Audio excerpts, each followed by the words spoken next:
Um campo-região de interação entre forças. Respiração do ser, o espaço vivo que sustenta todas as formas. Aquilo que vibra. Sabe, a gente vive numa era que parece mágica, né? A gente desliza o dedo numa tela e pronto, o mundo vem até nós. Comida, transporte, a resposta para qualquer pergunta. O GPS nos mostra o caminho exato. O algoritmo nos mostra o próximo vídeo que a gente vai amar.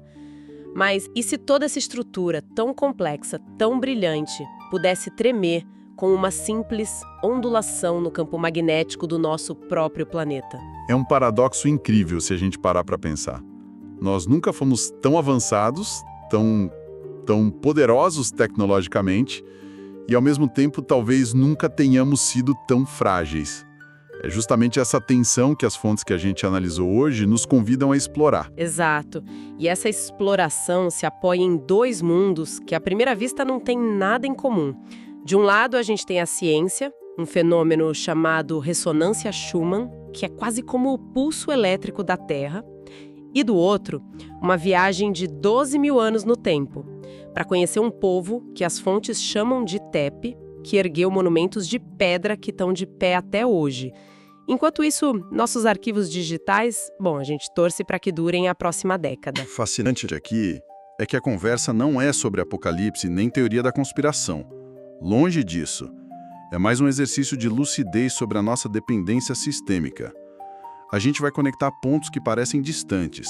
O batimento cardíaco do planeta, a logística de uma cidade, arqueologia e até a busca muito pessoal de alguns por uma vida com mais autonomia.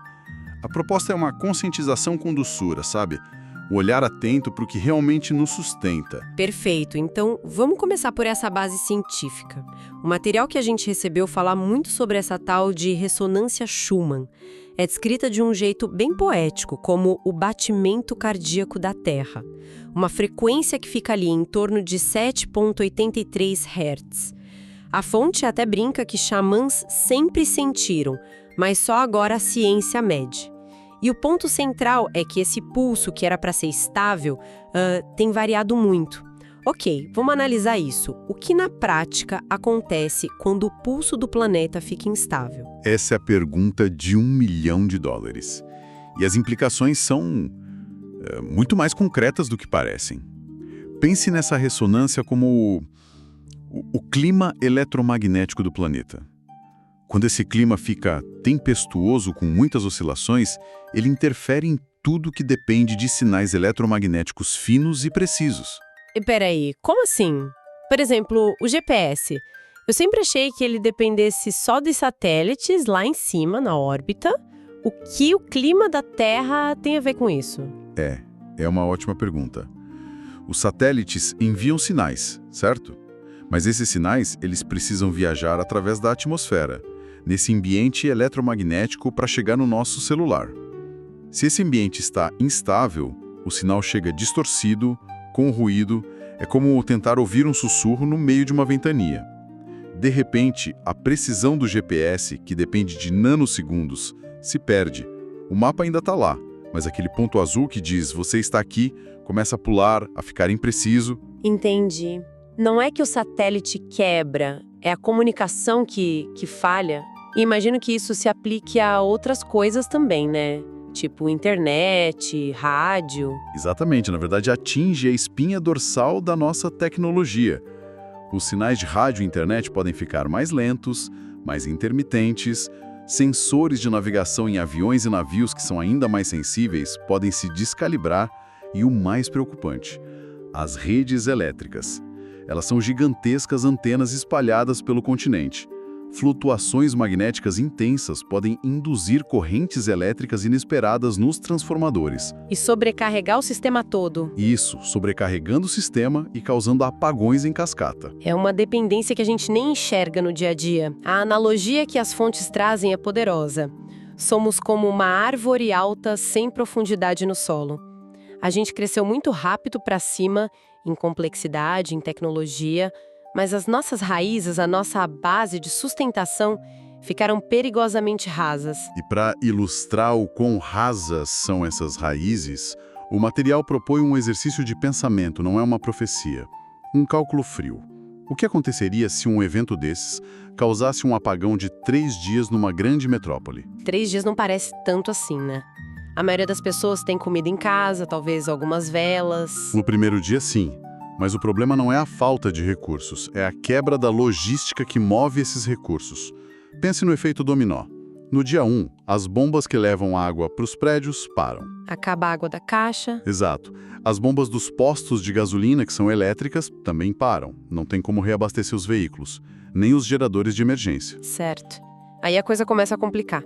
E no segundo dia? No segundo dia, os geradores dos hospitais que não foram feitos para funcionar continuamente por dias começam a falhar por falta de combustível. As torres de celular, cujas baterias de backup duram horas, não dias, já estão mudas. A comunicação entra em colapso. A cadeia de frio de supermercados e farmácias se rompe. Alimentos e medicamentos tipo insulina começam a estragar.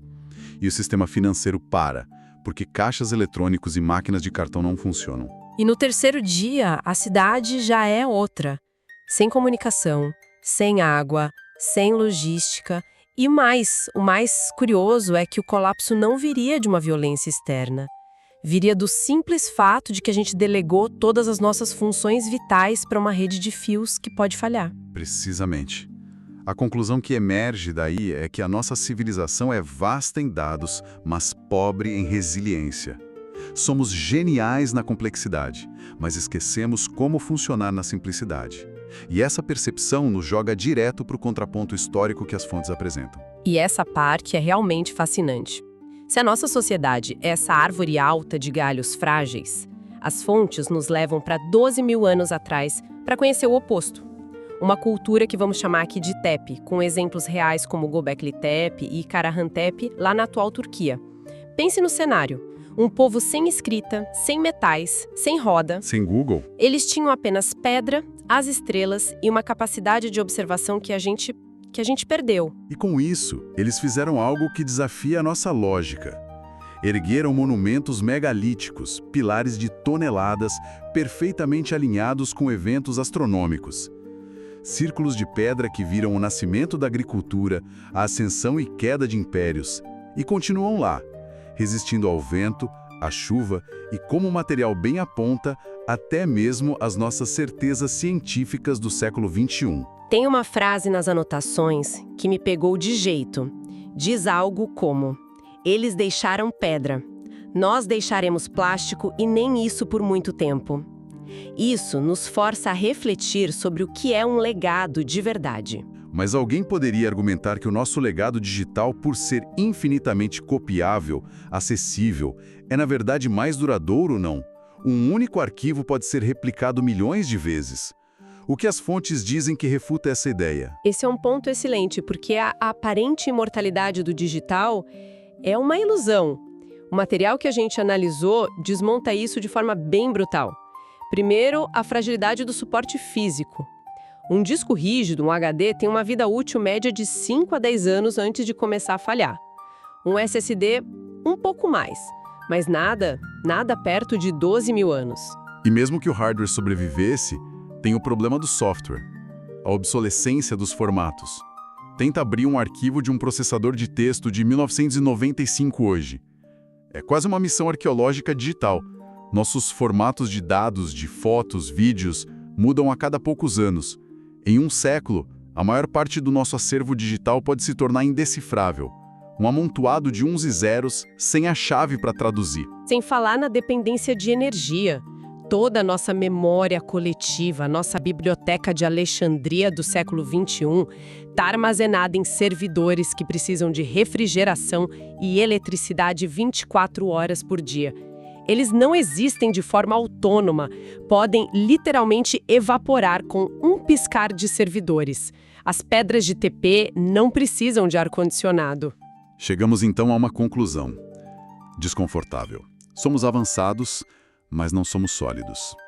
E é como se essas pedras milenares sussurrassem uma lição através do tempo. O que é essencial permanece.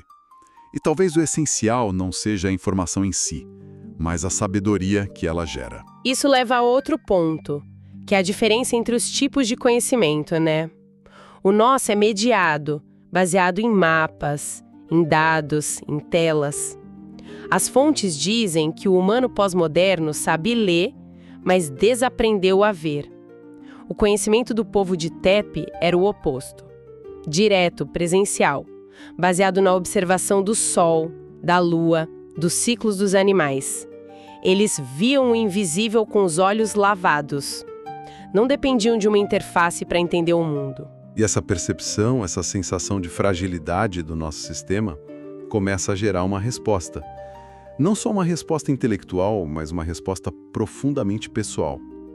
O material conecta esse risco de colapso externo a um colapso interno que muitas pessoas sentem hoje. Uma exaustão causada pelo excesso de estímulos, pelo ruído constante da vida digital. Sabe, essa ideia de um colapso interior me chama atenção. As fontes chegam a dar exemplo de como as pessoas estão respondendo a isso na prática. Sim, e é aqui que a análise sai do macro e vai para o micro. Ela nos traz uma história pessoal, um estudo de caso de alguém que decidiu não esperar para ver o sistema falhar. Uma pessoa que tomou a decisão radical de sair de uma grande capital para viver nas montanhas, a 1.300 metros de altitude. Não como uma fuga apocalíptica, mas como uma busca consciente por autonomia. Por um lugar para respirar. E como é essa busca na prática? O que essa pessoa foi encontrar lá? Ela foi encontrar o que a cidade não oferece mais: recursos diretos e resiliência biológica. O lugar descrito tem uma cachoeira, uma mina d'água própria, piscinas naturais, ou seja, a fonte de água não depende de uma bomba elétrica. E junto com isso vem a busca por um conhecimento prático, uma autonomia alimentar. Como o conhecimento de Punks, que é mencionado. A sigla significa plantas alimentícias não convencionais. Mas o que seria isso na prática? Estamos falando de folhas, raízes, coisas que a maioria de nós pisa em cima sem saber que é comida? Exatamente isso. Coisas como a folha da serralha, que muitos veem como mato, mas é riquíssima em ferro. Ou a flor de capuchinha, que é linda e vai direto para a salada. É resgatar um conhecimento que nossos bisavós tinham. Saber o que a terra oferece gratuitamente, sem precisar de um supermercado. Essa pessoa também pratica jejuns frequentes, o que, além dos benefícios para a saúde, é um treinamento para o corpo aprender a funcionar com menos, a não depender daquele ciclo de 3 refeições diárias. É uma mudança de mentalidade completa. É sair da dependência total para uma interdependência com a natureza. E qual foi a reação das pessoas ao redor a essa decisão? A mais previsível de todas. A fonte relata que a pessoa foi chamada de maluca, e a resposta dela foi cheia de humor e sabedoria. Sim, com K. Essa loucura com K é interpretada não como desvario, mas como uma escolha consciente, uma recalibração. Tem uma metáfora no texto que é perfeita para isso. Diz: é sempre assim quando alguém abandona a jaula antes dos outros. Quem fica dentro acha que quem saiu enlouqueceu. E essa reação, de chamar o outro de maluco, é quase um mecanismo de defesa de quem permanece na jaula, para justificar a própria inércia, talvez. As fontes descrevem essa escolha de sair como uma escolha vibracional. É a decisão de sintonizar a sua frequência com o campo, com o pulso da terra, e não com a propaganda incessante do sistema, que nos diz que segurança é ter o último celular e um bom plano de dados. Mas essa busca não é por uma garantia, certo? O texto deixa claro que não se trata de encontrar um bunker seguro onde nada de ruim vai acontecer. De forma alguma. A fonte é muito clara nisso. Nada é garantido. Tudo é empréstimo. Tudo é intervalo entre um ciclo e outro. A busca não é por segurança absoluta, que não existe, mas por um lugar onde o corpo lembra o que a mente esqueceu. É um esforço para resgatar essa sabedoria biológica que foi soterrada por décadas de conforto e dependência tecnológica. É sobre lembrar como se vive, não apenas como se opera uma máquina. Então, vamos juntar as peças. A gente começou com a ciência, com a instabilidade do pulso da Terra e a fragilidade da nossa tecnologia. Passamos pela solidez das pedras de Tepinguerrum, um legado de 12 mil anos, e terminamos com a busca pessoal por autonomia nas montanhas. O que tudo isso significa, no fim das contas? A mensagem central não parece ser de medo ou preparação para o fim do mundo. Não, de jeito nenhum. O ponto principal que emerge de todo esse material é a consciência, a lucidez. É um convite para a gente lembrar que sistemas, por sua própria natureza, são falhos. Ciclos começam e terminam, civilizações ascendem e declinam, mas a Terra continua a pulsar. A vida continua a se adaptar. O final do texto principal tem uma sequência de frases que resume isso de forma muito poética e potente. Diz: luz acaba, campo permanece. Wi-Fi cai, intuição acessa. Servidor apaga, a terra pulsa. O chamado, então, é para a gente se lembrar da nossa autonomia biológica, no mundo que nos treinou a delegar tudo para as máquinas, até a nossa própria sobrevivência. A nossa civilização é descrita como um holograma espetacular. É impressionante, funcional, cheio de luzes, mas é um holograma. E talvez seja no silêncio, na simplicidade, na conexão com algo mais sólido e permanente como uma montanha ou o próprio pulso do planeta que a gente reencontra o nosso eixo. É um lembrete de que um sistema pode falhar, mas um ser humano consciente das suas raízes não. É uma visão que traz poder de volta para o indivíduo, em vez de focar no caos do sistema. E isso nos deixa com uma última reflexão, um pensamento para quem nos ouve continuar a explorar. Exato. Se todo o nosso legado material, nossos dados, nossos prédios, nossa tecnologia é tão frágil que pode se tornar pó ou ruído digital em poucos séculos, que tipo de legado não material nós estamos construindo? Em um mundo de dados que evaporam, o que estamos gravando na consciência, na cultura, nas nossas relações e na sabedoria que passamos adiante? Talvez o legado mais duradouro não seja o que a gente armazena em servidores, mas o que a gente cultiva uns nos outros. Isso, quem sabe, possa durar mais do que a pedra.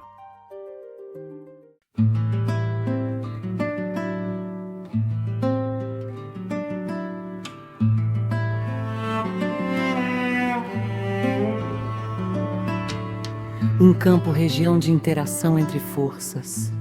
Respiração do ser, o espaço vivo que sustenta todas as formas.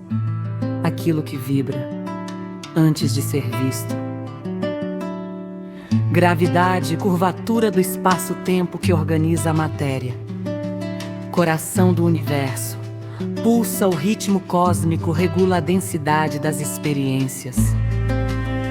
3. Energia, capacidade de realizar trabalho, vibração de existir, movimento essencial da criação em ato contínuo. 4. Matéria, energia em estado de condensação, silêncio condensado, o invisível que aprendeu a repousar. 5. Luz, radiação eletromagnética perceptível, consciência que se vê, claridade do ser reconhecendo a si mesmo. 6. Som, onda mecânica perceptível pelo ouvido, matéria que fala, ponte entre o tangível e o sutil.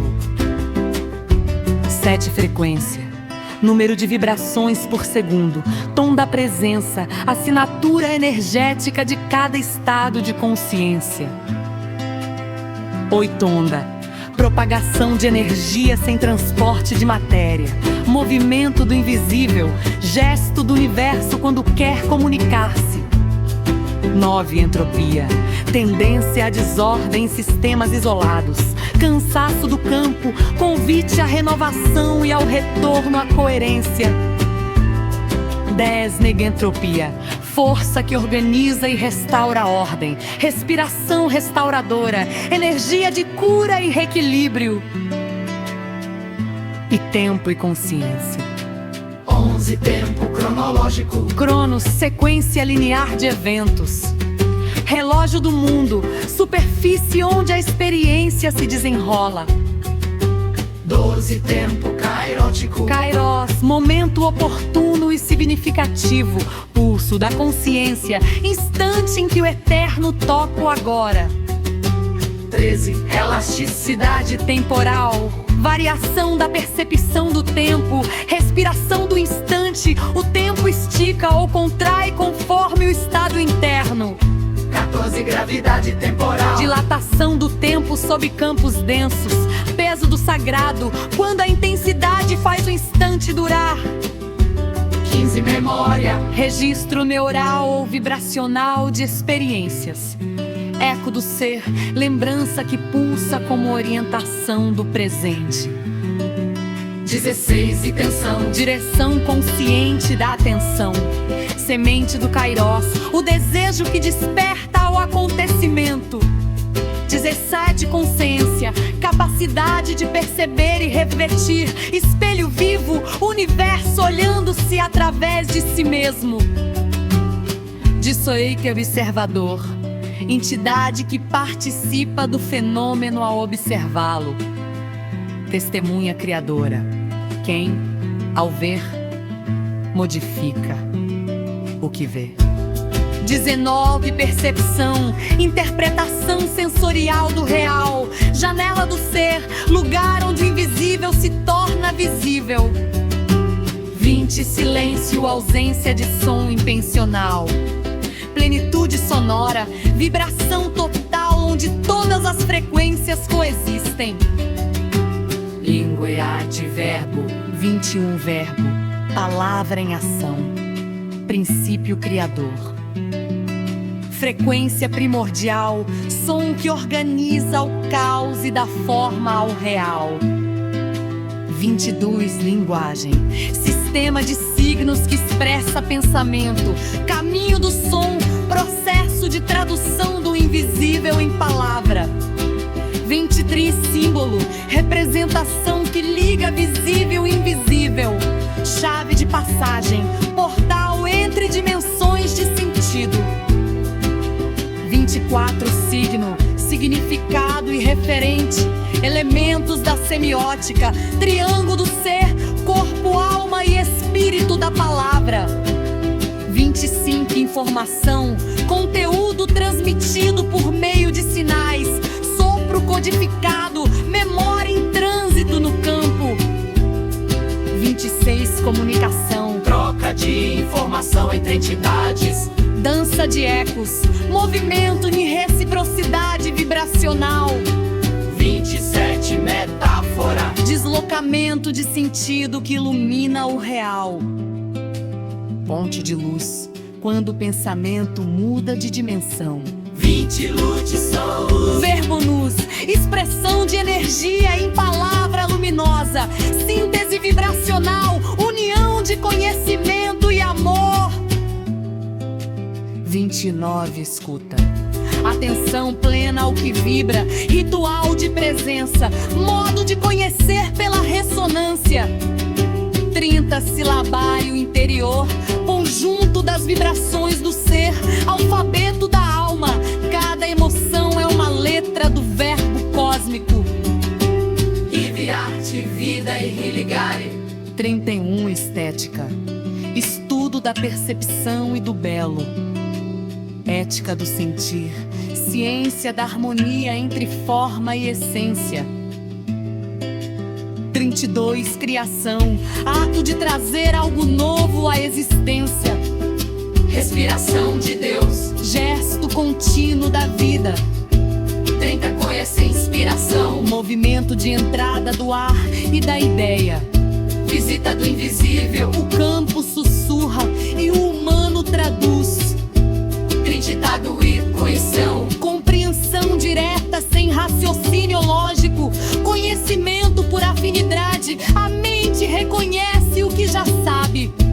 25 experimento. Teste controlado de hipótese. Ritual de observação. Prática simultânea de ciência e presença. 36 arte. Expressão sensível da experiência. Tradução do inefável. Verbo que escolheu ser cor, som ou gesto. mente sede pura, Presesso de retorno à coerência. ressonância restaurada, Quando o campo reencontra seu tom natural. 38 religare, reconexão com o todo, alinhamento amoroso. Lembrança da unidade fundamental.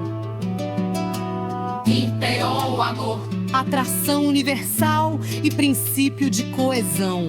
força de coerência, Energia que mantém o cosmos íntegro. 40 cairótico, Elativo ao